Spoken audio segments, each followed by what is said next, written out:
부탁드리겠습니다. 예, 방금 소개받은 청년대 이재근입니다. 경찰은 아까 앞서 김지미 위원장님께서 말씀해 주신 것처럼 권력기관 개혁의 과정에서 권한들이 오히려 늘어났습니다. 수사권을 가져왔고 대공수사권 역시 곧 이관될 예정입니다. 12만 명이 넘는 경찰들이 경찰청장 아래 수직적으로 배열되어 있습니다.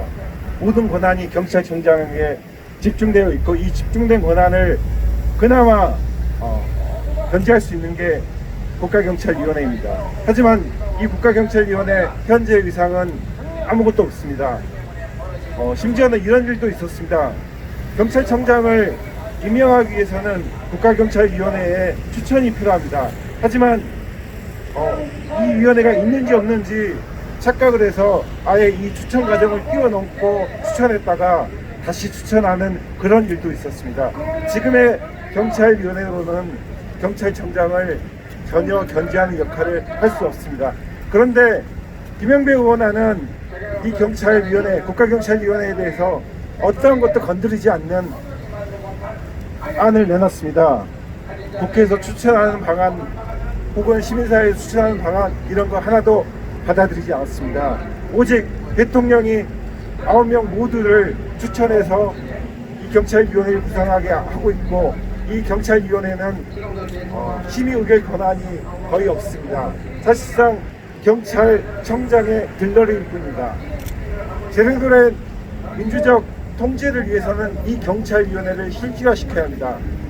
이번에 김영배 의원안에서 특별한 부분이 자치경찰위원회를 신설해서 그 자치경찰위원회가 시도경찰청장을 통제할 수 있도록 하는 부분입니다. 다행스러운 일입니다. 그런데 자치경찰에서는 할 수 있는 일을 왜 국가경찰에서는 도입하지 않습니까?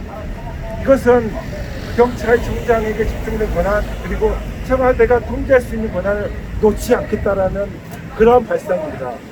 경찰위원회에 대해서 실질적 권한을 분배하지 않고 있는 이번 김영배 의원안의 경찰개혁안은 경찰개혁안이라고 부를 수 없습니다. 경찰위원회 실질과 함께 또 필요한 것들이 옴부즈만이 필요합니다.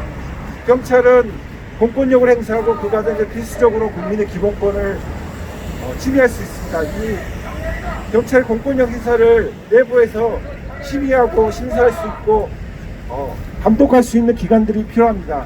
하지만 지금은 경찰 옴부즈만이라고 부를 만한 것들이 없습니다. 청문감사관이라고 이런 이름을 가진 조직이 있지만은 그거는 경찰청장 혹은 경찰서장의 조직 운영을 돕는 기구일 뿐입니다.